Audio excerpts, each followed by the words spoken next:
sekarang, mari kita dengar pula peranan bagi pihak SIDRAC dalam menyelesaikan pertikaian kewangan.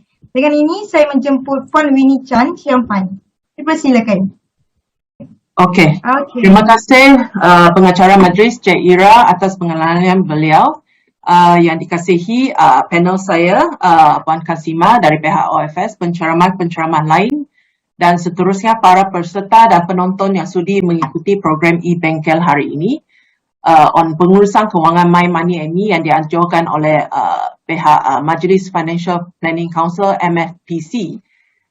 Yang saya fikir adalah satu program yang sangat baik dan wajar untuk kita kongsikan bersama segala perkongsian ataupun kita cuba sebarkan segala maklumat mengenai komponen utama perancangan kewangan. Jadi saya berterima kasih kepada MFPC kerana memberi kepercayaan kepada saya untuk membentangkan topik saya pada pagi ini berkenaan peranan SIDRAC dalam menyelesaikan pertikaian kewangan dalam tajuk yang begitu mendapat tempat dalam isu perlindungan pengguna kewangan. Jadi biar saya share screen. Okay.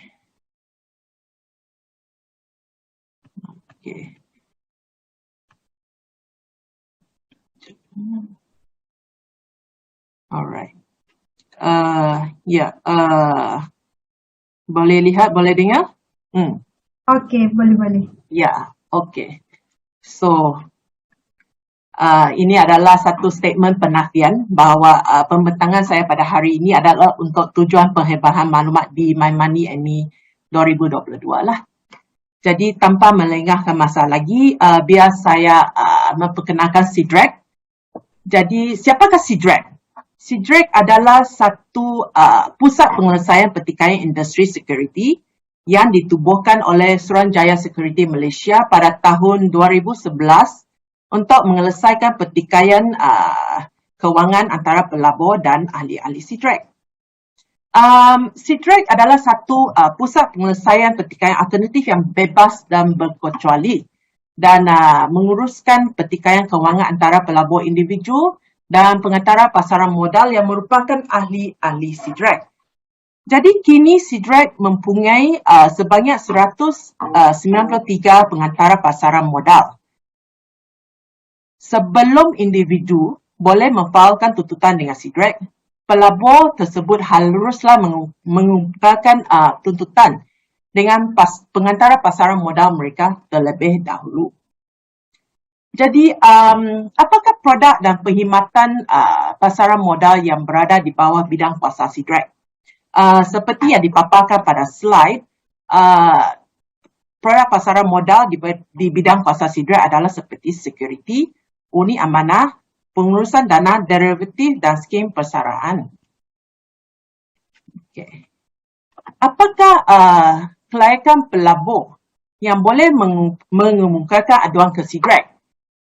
Biasanya pelabur yang mengadu ke SIDRAC adalah pelabur individu atau pemilik tunggal. Ini adalah kelayakan yang utama. Dan aduan yang dibuat oleh pengadu adalah terhadap ahli SIDRAC. Dan aduan tersebut membabitkan produk atau perkhidmatan pasaran modal dan melibatkan kerugian kewangan. Seperti yang telah saya utarakan tadi, pengadu mesti mengungkapkan aduan kepada ahli SIDRAC dan tidak mempunyai maklum balas atau jawapan yang diberikan tidak memuaskan. Barulah pelabur atau individu tersebut datang kepada SIDRAC. Biasa terangkan apakah skim-skim penyelesaian pertikaian yang ada di SIDRAC. Di SIDRAC kami mempunyai dua skim.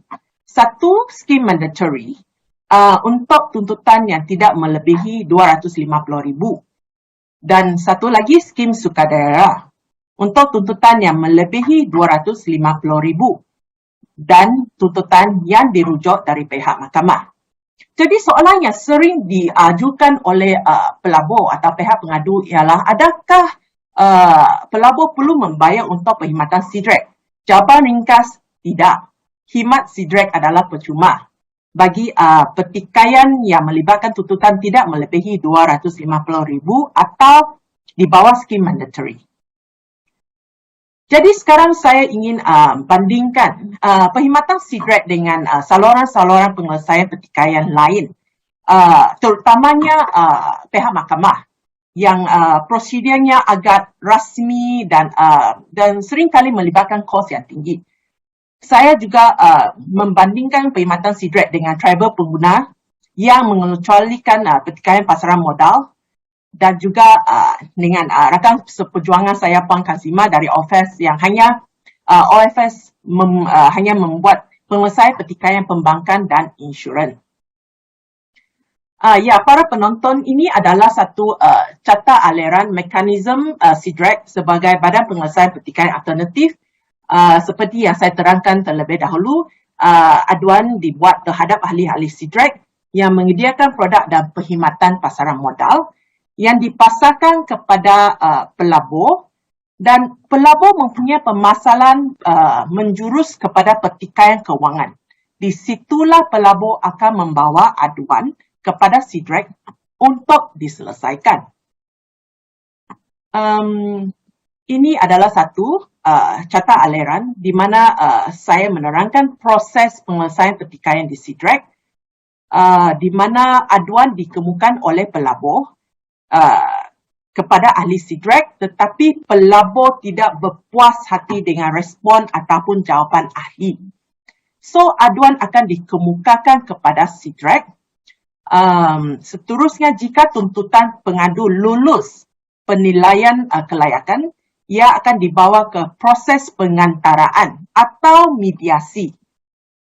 Jadi, sekiranya pihak yang terbabit gagal mencapai penyelesaian melalui pengantaran atau mediasi, perkara tersebut akan dibawa ke pengadilan atau adjudikasi. Sekarang penonton, saya ingin menganjurkan satu video pendek yang menerangkan bagaimana SEADREC boleh membantu pelabur. Biar saya mainkan video pendek ini.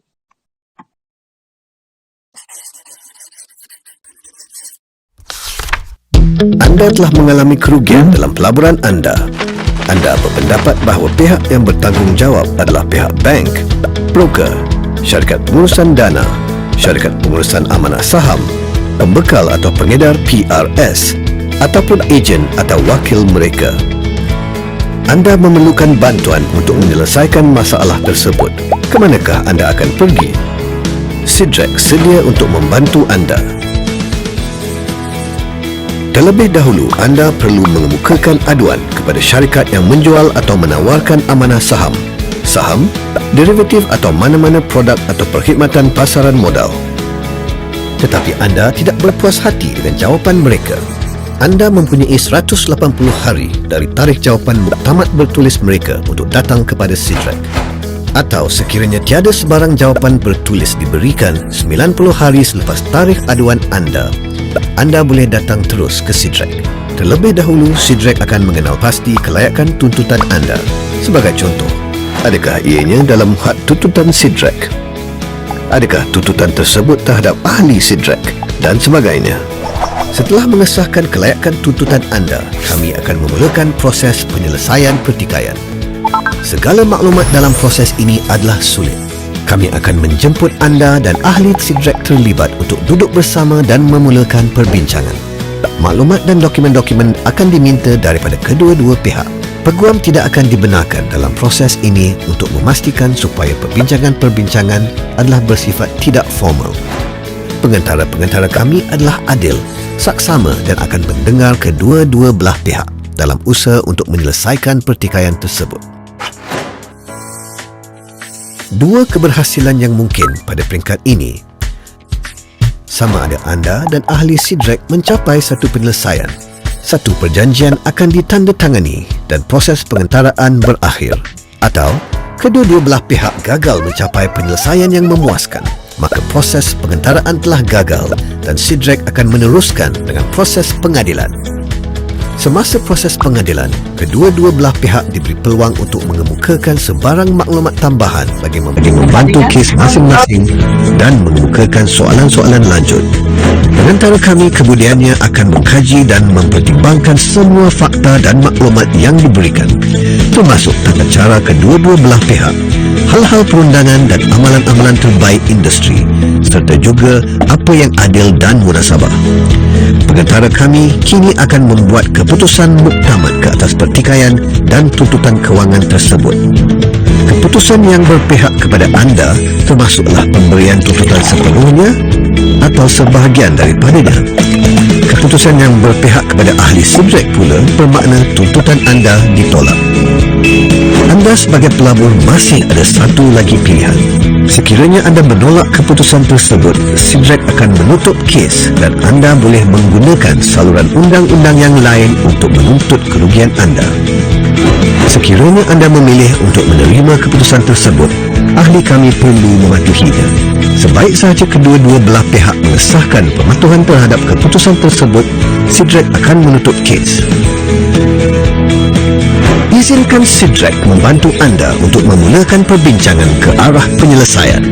Lawati kami di www.sidrek.com.my atau telefon 03-2282-2280 untuk keterangan lanjut.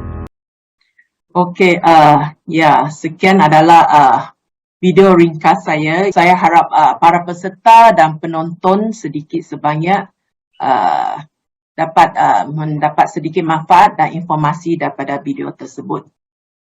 Terusnya saya akan memberi maklumat bahawa penyelesaian pertikaian di sidrek sekarang ada dibuat secara atas talian. Jadi secara hybrid ataupun sepenuhnya atas talian. Ya, seperti yang dipaparkan di atas slide, pihak-pihak yang terbabit dalam pertikaian akan ditempatkan di dalam ruang yang berasingan secara hybrid. Tetapi kalau pertikaian dijalankan secara sepenuhnya atas talian, so pihak-pihak akan berhubung melalui kegunaan sidang video. Ini adalah satu carta prestasi pertikaian yang telah diselesaikan di sidrek. Di mana para penonton boleh melihat bahawa 90% kes di sidrek diselesaikan di peringkat pengurusan kes dan mediasi. Okey. Jadi akhir kata sebelum saya mengundurkan diri, ingin saya memberikan sedikit pesanan kepada para penonton selaras dengan tema program hari ini, My Money MB, bagaimana kita boleh menjadi pelabur yang lebih celik wang. Pelabur patut membaca dan mengkaji pelaburan yang ingin dilakukan. Pelabur pastikan pelaburan yang ingin dilakukan adalah ditawarkan ataupun disediakan oleh ahli-ahli sidrek yang sah dan mendapat kelulusan dan dilesenkan oleh pihak Suruhanjaya Security. Pastikan wang pelaburan tidak diserahkan secara tunai kepada remiser ataupun ejen ataupun konsultan uni amanah atau wakil lain pengantara pasaran modal, dan rekodkan pelaburan yang dibuat dengan cara mendapatkan resit pembayaran. Sentiasa mengemak statement. Pastikan pelabur membuat pertimbangan sewajarnya di atas janji-janji ejen-ejen pengantara dan tidak bergantung sepenuhnya kepada janji tersebut. Jadi sekiranya para penonton atau peserta ingin mendapat maklumat lanjut atau melihat video saya sekali lagi, video sidrek, anda boleh mengunjungi laman web sidrek atau mengikuti platform media sosial kami di Facebook, IG dan sebagainya. Jadi sekali lagi saya mengucapkan terima kasih pada Cik Ira dan pihak MFPC untuk kerana menjemput sidrek dalam mengetahui program My Money MB 2022 hari ini. Terima kasih. Okey, terima kasih kepada Puan Winnie daripada sidrek di atas perkongsian yang sangat bermakna itu tadi. Dan kepada hadirin sekalian yang telah mengemukakan soalan-soalan kepada penceramah di Slido, anda tidak perlu risau jika soalan-soalan anda tidak dibacakan semasa bengkel berlangsung kerana para penceramah kita akan menjawab soalan-soalan anda di situ.